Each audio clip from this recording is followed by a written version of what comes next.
Hello everybody, and in today's video I'm going to be showing you how to replace your radiator, and I'll be demonstrating this on my 2008 Acura MDX.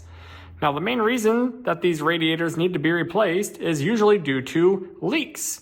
These radiators can sometimes be made of cheap plastic materials and they can crack. Other times they can corrode and rust, and that can spring a leak too. And other times they can just be defective in design, such as in the case with this Acura's radiator. They decided to run the transmission coolant line through the radiator, and that connection point has a tendency to rust, and then that causes the transmission fluid and coolant to mix, and before you know it, your transmission can fail without any warning. So in the case of this video, we're going to be replacing this radiator as preventative maintenance, and I recommend doing this around 200,000 miles around your timing belt service. Otherwise, if you notice the rust is occurring sooner, I would recommend placing it then before it's too late. So here is the OEM radiator, and I'm going to show you guys why these are defective in design. So here is where that transmission line goes into. Kind of hard to see, but there is a black rubber O-ring inside there.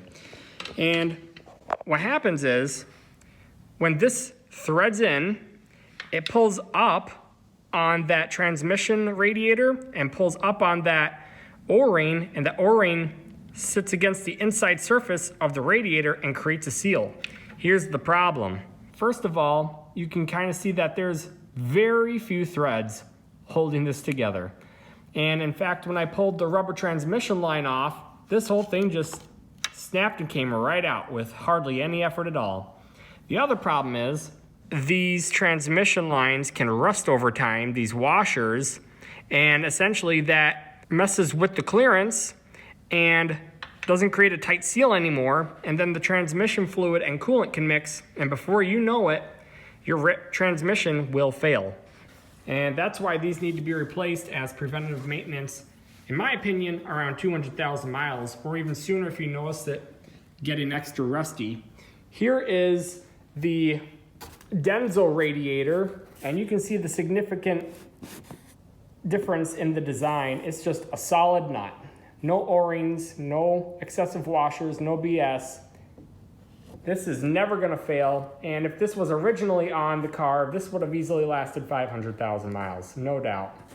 And so when replacing your radiator, definitely get this aftermarket DENSO one, not the OEM one, despite the fact this being originally made by DENSO. And now we're going to purchase some parts. And to start, we're going to need a radiator. And we're going to be purchasing a DENSO radiator as opposed to the Honda radiator, which has design flaws. DENSO has fixed those flaws, and we can get this DENSO radiator from Rock Auto for about $130 plus shipping. And here's the part number. Then we're going to come over to an Acura website and get a couple more parts from here as well, since we're going to be swapping this coolant temperature sensor over to the new radiator. While we're doing that, we may as well replace this little O-ring. So we're going to purchase one of those. And then we need to replace a couple rusty bolts that have a tendency to break. There's two located on this passenger side fan. Here are the bolts. We're going to add two of these to the cart.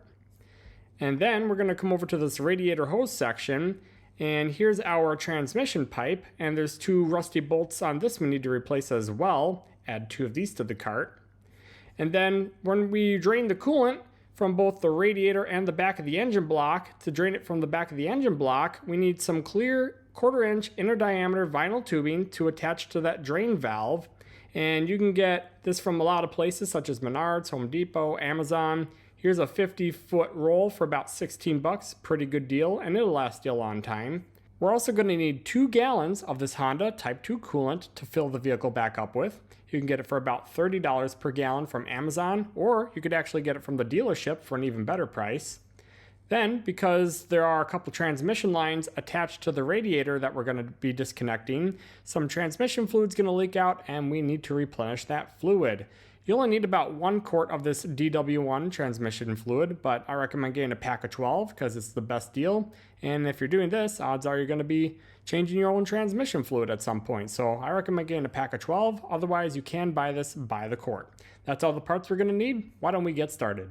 Before we start this project, what we want to do is turn the power to the car on, And we want to turn the climate control on, turn it up to the maximum temperature setting, as well as the maximum fan setting, and then turn the car off. So first we're going to remove this radiator cover, and it's simply held in by a bunch of clips. All you got to do is take a little flathead screwdriver, kind of pry up under there. You can remove your clip.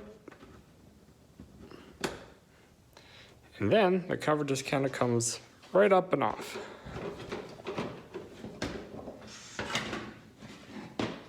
Now we're going to remove this air box assembly, and we got to remove this electrical connector off the map sensor. And then there are 4 screws we have to remove, 1 on each corner. Here's a little clamp here as well. We have to undo that so we can disconnect it from this tube. The size for this little clamp is 5.5 millimeters. With that loose, now we should be able to remove the air box, hopefully. Now we have to remove the battery, so we'll start by disconnecting this negative terminal first. There we are. Now we can disconnect the positive terminal. Then we gotta loosen these battery tie downs. And then we can remove the battery, and this one I guess doesn't have a handle, so I'm just gonna have to muscle it out. And then beneath the battery is this little housing. We can remove that too. Then we just have to pop this little clip out, and there's a tiny little 8 millimeter bolt connected to a bracket back here that's also attaching all these wires. We're gonna remove that. And there's another bolt down here we gotta remove. And there's a 10 millimeter back here. And then hopefully this lifts up and out. Now we gotta remove the battery base plate. And we gotta start by removing this little fuse box here, starting with this little bracket bolt. Then we gotta remove this fuse box. You got these little tabs here, just kind of pull it away from the box and they can kind of lift it up and out. There we go. There's a couple wires attached to this base plate before we remove the last final bolts. There's one right here, here, and here. One on the left side here. There's that little clip on that green connector. You lift up on that tab and it should pull off the bracket. We also have another big green clip attached to that wire bundle back there. One more there. And our third green connector is right there. This clip down here is pretty tricky to remove. Basically, you gotta get a little pick tool and you gotta push in a little tab located on the back side right here. And then you can slide the whole wire assembly forward off this bracket. Now we just have a few bolts to remove. We got one kind of located down here, and 2 more back here and here.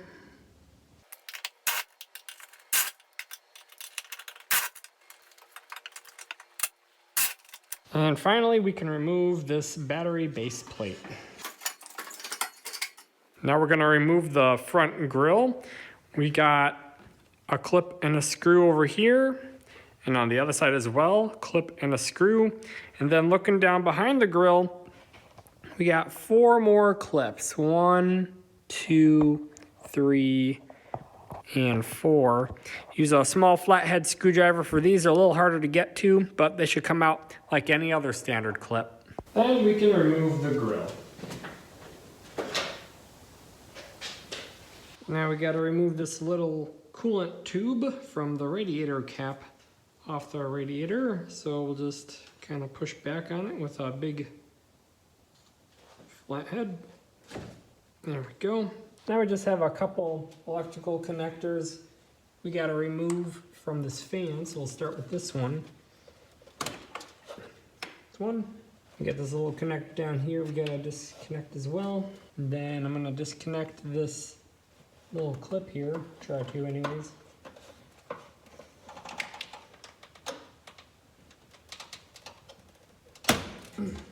There we go.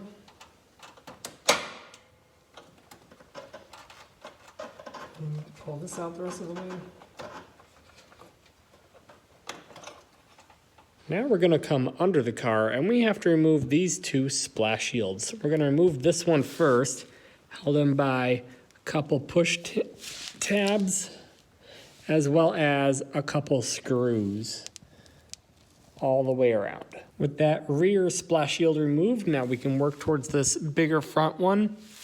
And there's just a bunch of these clips all the way around. Just follow the perimeter of it and you'll find them. Another right here, another back up there, another right there, and same thing on the other side. Once you have all of those clips out, you should be able to pull it just straight back towards the rear of the vehicle. And out it comes. So now we're gonna drain the coolant from the radiator, and we're under the car near the middle, and you can see my pliers are pointing towards this butterfly valve.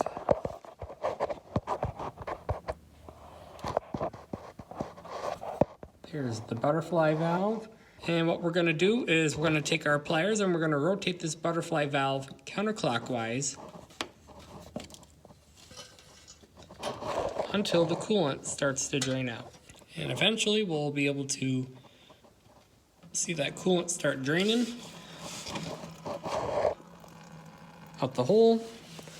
We'll line our drain pan accordingly. And let's open it just a little bit more.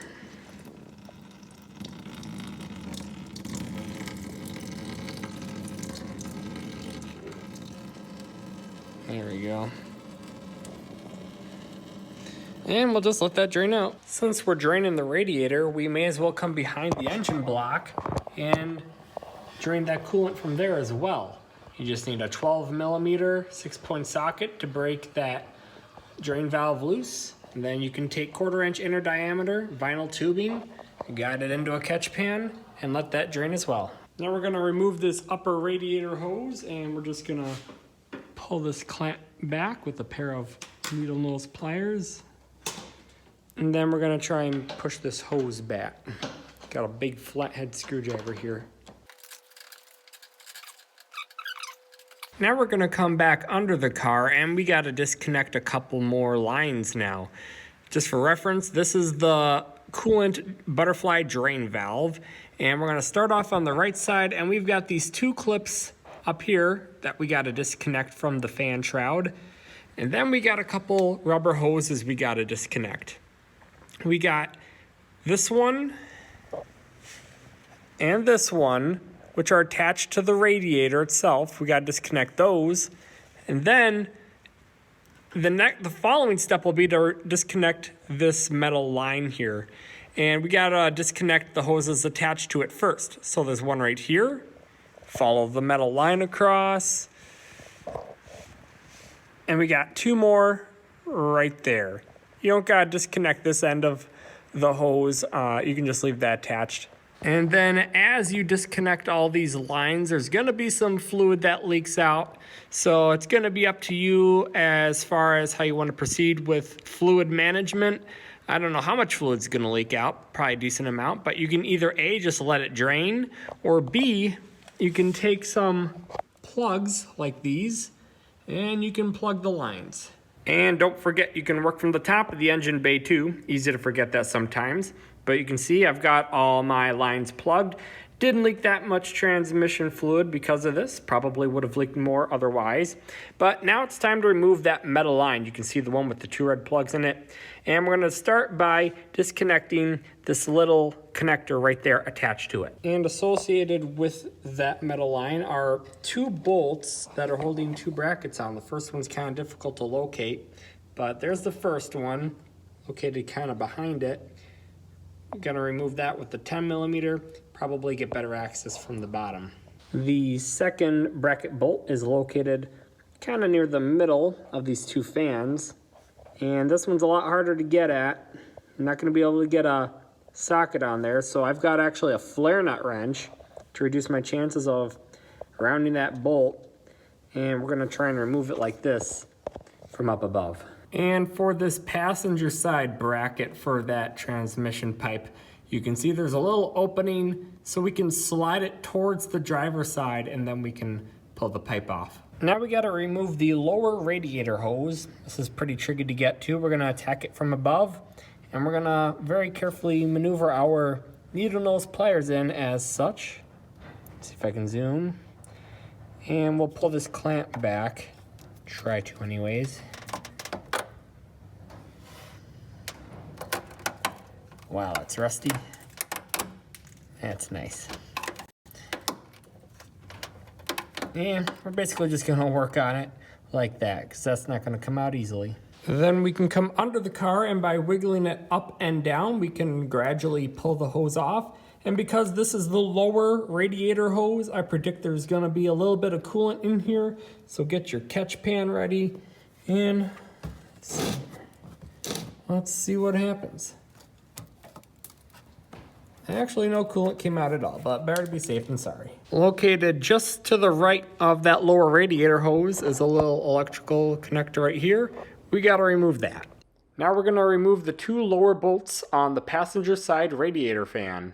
And then same thing, I would recommend starting with a flare nut wrench. And then once it's loosened a little bit, you can see there's a little divot.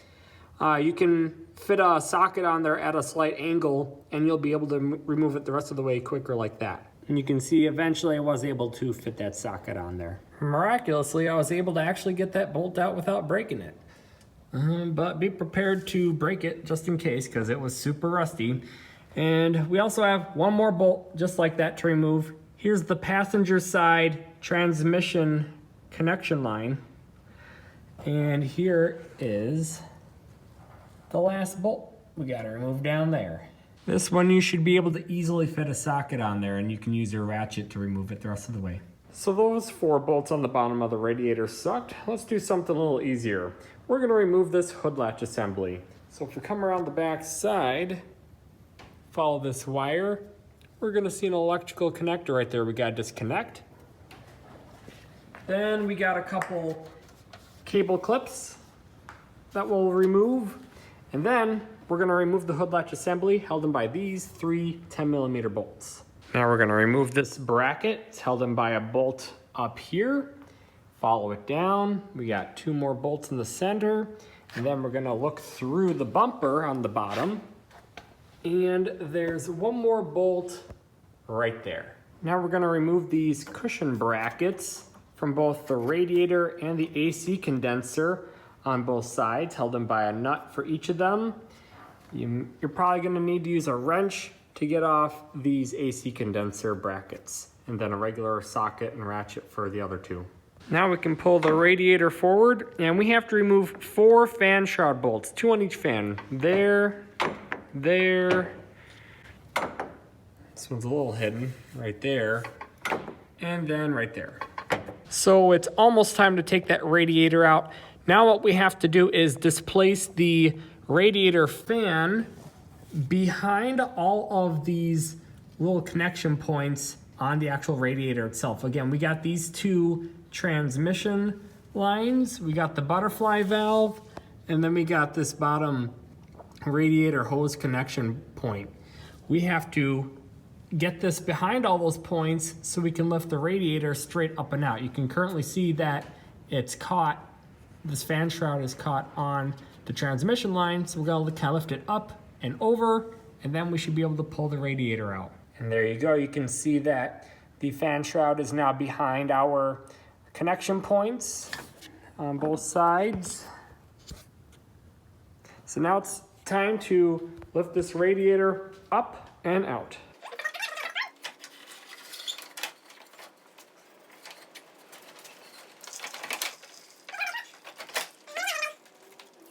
And with everything removed, there would be no other better time than right now to try and replace that front engine mount if you feel like you would need to with all this open space. It's simply held in by a few bolts. All you got to do is support your engine with a jack, take the old one out, put the new one in, easy peasy. And since we got all the space, may as well inspect it, check for any cracks, particularly at the top. I don't see any, so that's a pretty good sign. I'm not gonna spend $300 if I don't have to. Sweet. Now we're going to be switching over that coolant temperature sensor. So we'll take a deep socket 17mm, Put it on there. Breaks loose generally easy. And then we're gonna be switching out this O-ring here. Let's just get a little pick tool. There we go. Then we'll take a new one, coat it with a little dab of silicone paste, slide it on there. Then we can come over to the new radiator, install that, and we can torque it down to 13 foot-pounds.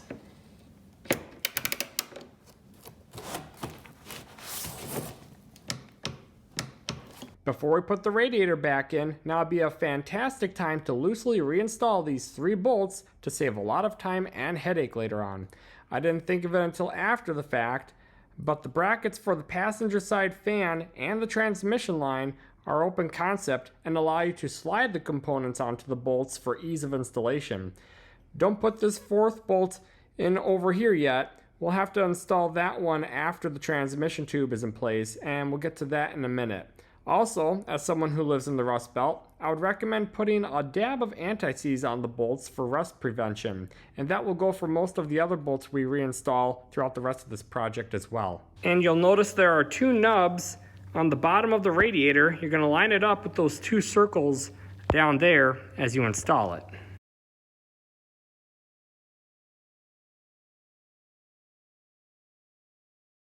So now we're going to attach these fans to the radiator. There are 4 bolts up top, 1, 2, 3, and 4. And then on this bottom passenger one, there are 2 bolts. Oops. One there and there. And then on this driver side one, it's got these 2 brackets. They just slide down into place. Then we can install the radiator and AC condenser bumper brackets. Again, I might recommend applying some anti-seize. Now we can install the AC condenser bracket held in by those 3 bolts, and then that 1 nut on the bottom. Apply some anti-seize. Now we can install our coolant reservoir tube as well as our radiator cap. And we can install the line in all these little brackets that go all the way down and around. And then we also have a fan electrical connector right there that we can reattach. Same thing on the other side. We've got a fan electrical connector right there that we can attach, and another one right there. Now we're going to reattach our hood latch, and you should be able to see the original outline of where the hood latch was sitting before. Make sure you line that up properly so your hood closes properly as well. And then the torque spec for these 3 hood latch bolts is 7.2 foot-pounds. And now we're just going to test close our hood. The hood latch should line up perfectly, just like that. You can see if it's off to the left or the right, you should adjust it a little bit. Otherwise, that's perfect. Then you can reconnect any disconnected clips, and then we'll reattach the electrical connector on the back as well. Now we can reattach this upper radiator hose. You can just simply wiggle it back on until it seats all the way in place.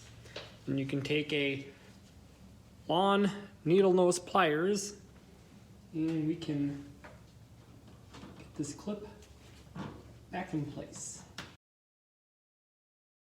Now it's time to install this metal transmission fluid line.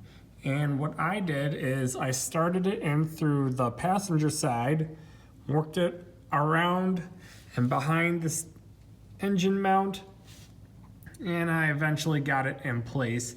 And since we already have the bolt for this 1 bracket installed right there, that'll save us a lot of time and hassle in this step because they're pretty difficult to install.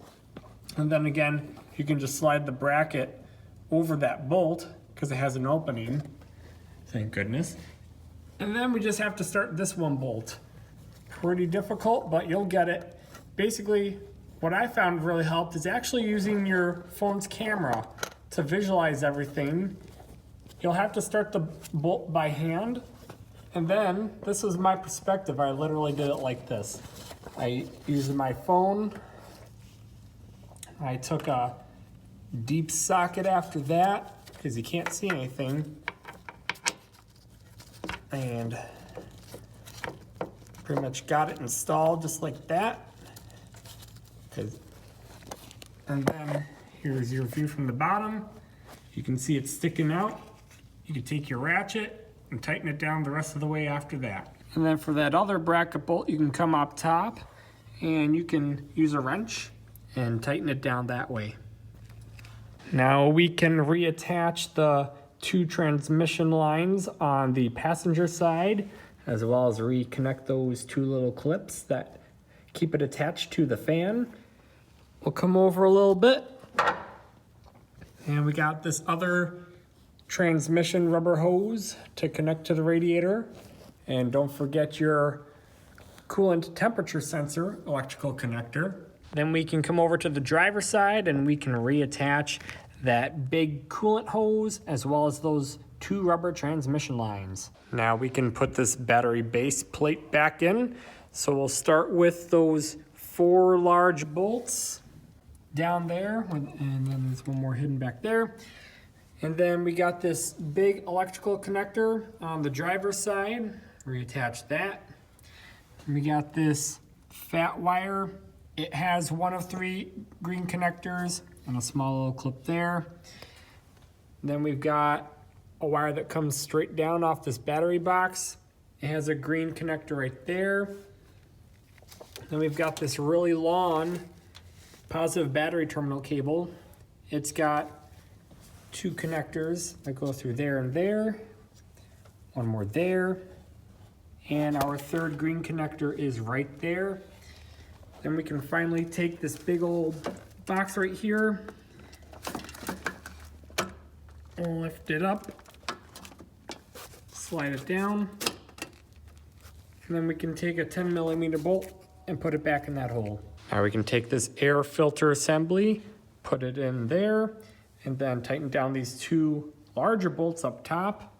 And then in the back, we have this wire bracket and a 2nd wire bracket there as well. And we can put the battery housing as well as the battery back in place, put our battery tie down back on, snug these bolts up so it doesn't move. We can put the air filter housing back on. It's held in by those 4 bolts all the way around. We can put this airflow sensor connector back on and tighten this clamp.